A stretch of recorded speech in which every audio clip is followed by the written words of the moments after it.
Silvestres, um podcast do Fauna News. Oi, eu sou Dimas Marques, editor do Fauna News, e esse é o episódio de estreia do Silvestres.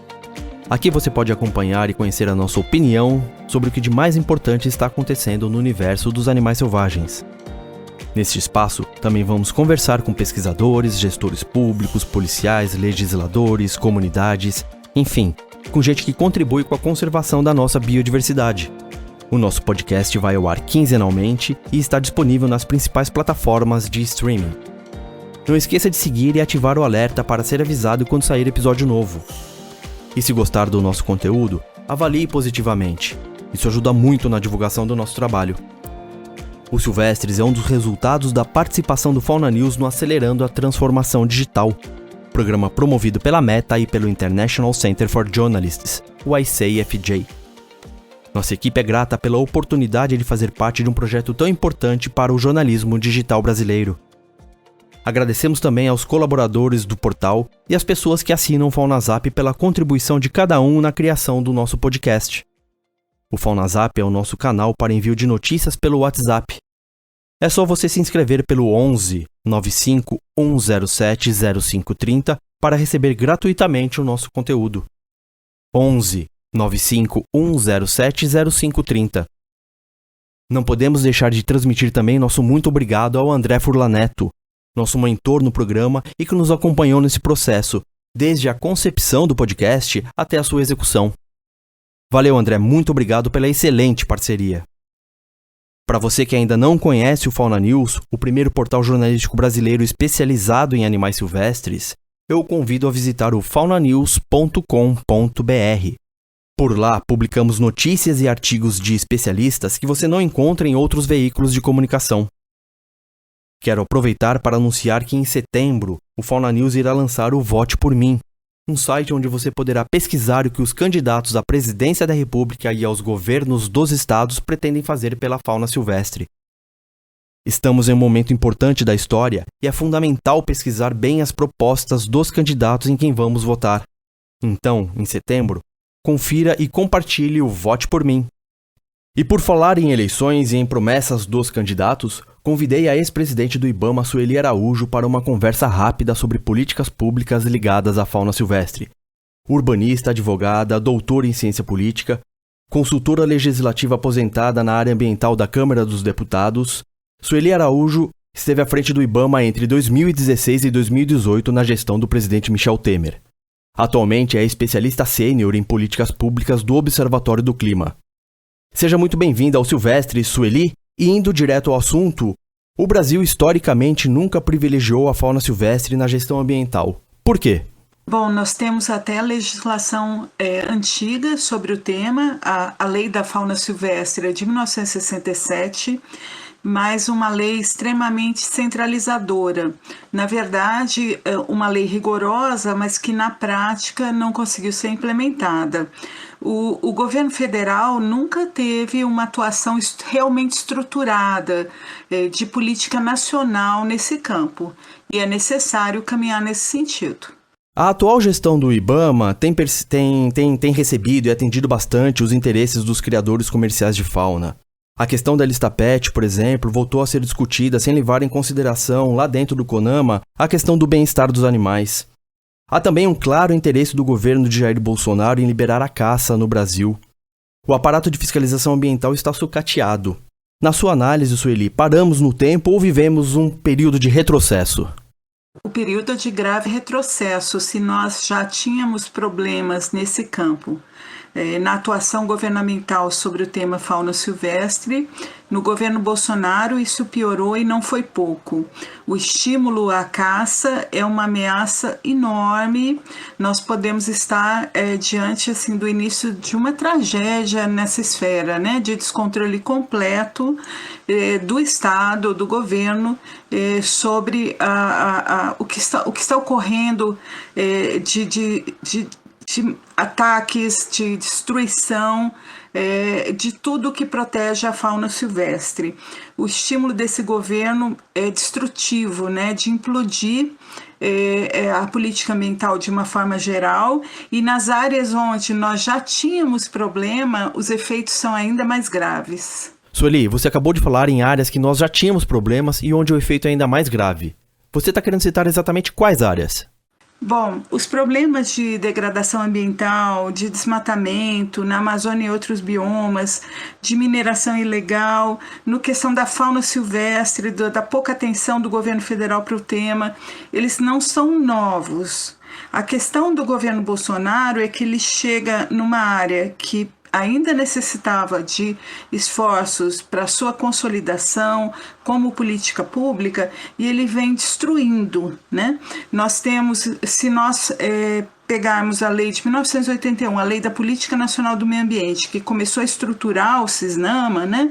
Nós temos um movimento de construção nesse período todo, de 1981, 4 décadas, né? Até agora, até 2018, porque quando chega o governo Bolsonaro, ele vem, é o primeiro governo que vem no sentido de desmonte assumido, né? O projeto do governo Bolsonaro é destruir toda a política ambiental e sua regulação. Esse é um projeto que teve conquistas, né? Eles conseguiram destruir muita coisa. Em termos especificamente de fauna silvestre, é uma das áreas onde já existiam lacunas, né? Nós tivemos, com a Lei Complementar 140 de 2011, uma descentralização para os estados em várias ações sobre fauna. Os estados não assumiram como deveriam as suas tarefas e a União parou de ter atenção porque, com a justificativa de que a lei complementar havia descentralizado muita coisa. Então, nós já estávamos numa situação problemática nesse tema, e quando chega o governo Bolsonaro e vem com atenção zero para a política ambiental em geral, aí pronto, né? Aí o governo simplesmente não está tomando nenhuma providência nesse sentido, não tem atuado com força em fiscalização, nem na fiscalização da questão das exportações ilegais, do tráfico de animais. O tráfico de animais é um tipo de atividade criminosa que gera muito dinheiro, e no atual governo a atenção, na verdade, é zero, né, em termos de Ministério do Meio Ambiente e do governo federal de uma forma mais ampla. O pouco que ocorre é por esforço pessoal, por esforço de fiscais individualizados no IBAMA, no Instituto Chico Mendes, que tentam fazer as suas tarefas. Tenho a impressão, Sueli, de que o país precisaria ter claro seus objetivos na gestão dos animais silvestres para realmente proporcionar alguma proteção.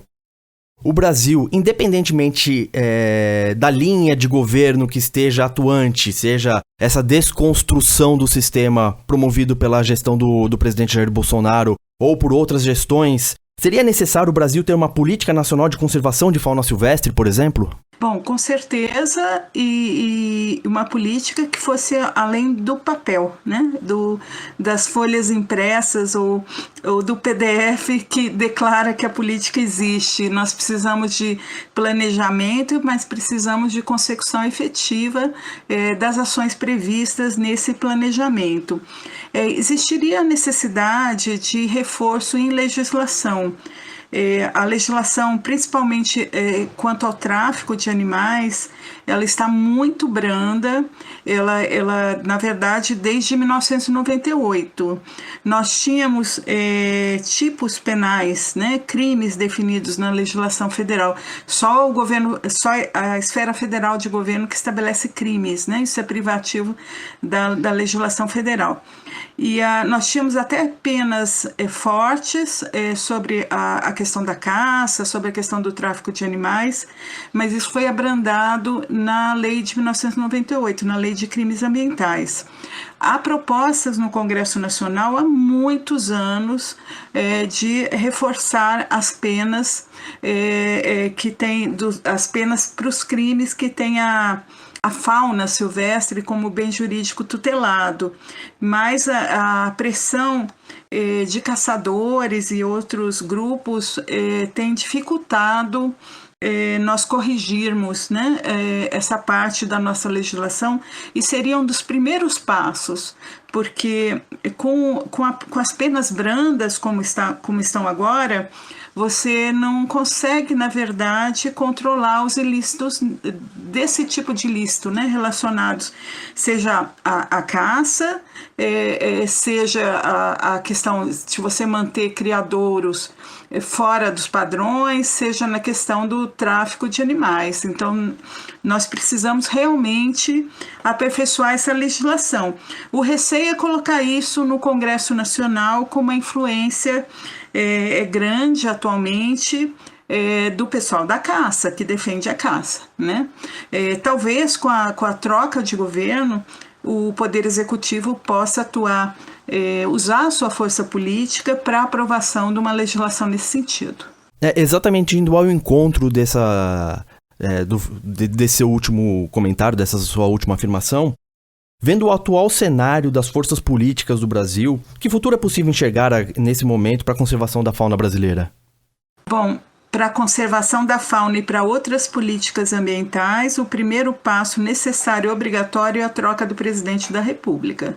Eu não tenho dúvida nenhuma disso, porque o atual presidente liderou um processo de destruição completa das políticas socioambientais. Então, esse é o primeiro passo. Provavelmente o Congresso vai ser renovado na sua maior parte, e provavelmente o Congresso que virá ainda será bastante conservador, pelo menos considerando as pautas assim, socioambientais. Nós esperamos que o quadro melhore, mas será um congresso com representantes fortes dos ruralistas e talvez da própria questão da caça e da liberação das armas, né? Em geral, né? Eles têm tido poder agora, desde 2019, tem muitos parlamentares influentes aí na defesa desses temas. O que nós temos pela frente, na verdade, é um processo de luta, não será fácil, porque é necessário avançar nesse campo, né? De qualquer forma, trocando o governo, troca também a atuação do executivo no âmbito do legislativo. Então, a gente pode encontrar algumas saídas, né? Ter um pouco de esperança que nós consigamos ajustar a legislação nessa área, né? Não só a questão das penas para os crimes ambientais relativos à fauna silvestre, mas também para estruturar melhor as regras nesse campo. Por exemplo, as regras sobre criadouros são regras que precisariam ser mais explícitas, mais protetivas, mais claras, diferenciando bastante os tipos de criadouros, e tudo isso nós temos só em legislação infralegal. O correto mesmo seria, pelo menos as bases estarem em lei em senso estrito. Eu só não indico isso hoje pela composição do Congresso Nacional. E vai ser importante, vamos dizer, que o próximo governo assuma a fauna silvestre como um tema relevante de sua atuação. Ele provavelmente vai ter necessidade de aprovação de, pelo menos, linhas gerais dessa legislação. Então, vai ser uma luta. O primeiro passo é conseguir apoio do próximo governo, que não seja o governo Bolsonaro reeleito, porque aí as chances são muito ruins nessa esfera de políticas públicas, mas conseguir trocar o governo atual e conseguir inserir esse tema na atuação do governo federal, em coordenação com os estados. É muito importante entender que o governo federal não consegue fazer tudo sozinho, mas aí nós temos que cobrar dos governos estaduais atuação efetiva e coordenada com o governo federal. Isso que é política nacional, né? Não pode ser só uma política federal, ela tem que ser nacional, senão ela não vai funcionar. Sueli, muito obrigado pela sua participação no episódio de estreia do Silvestres. Eu que agradeço, Dimas, e torçamos, né, por isso, com força. Tomara que a gente consiga. Volto a lembrar que este ano é ano de eleição. Portanto, é fundamental estar bem informado sobre quem são os candidatos e quais são as suas propostas. Em setembro, o Fauna News irá lançar o Vote por Mim, um site feito para facilitar a sua pesquisa sobre o que os candidatos à presidência da República e aos governos dos estados têm como propostas para a fauna silvestre. Em breve trarei mais detalhes. Enquanto isso, para não perder nenhuma novidade do nosso portal, nos acompanhe em faunanews.com.br e nas redes sociais Instagram, Facebook e Twitter pelo @faunanews. E aí, o que você achou deste episódio? Qual assunto gostaria de ouvir aqui? Dê sua opinião. Escreva para silvestres@faunanews.com.br. Silvestres é apresentado por mim, Dimas Marques, e conta com a produção de Williane B. Souza. Na edição e sonorização, Renan Faé. Na vinheta, a voz de Bruna Borjaili. Muito obrigado e até o próximo episódio. Silvestres, um podcast do Fauna News.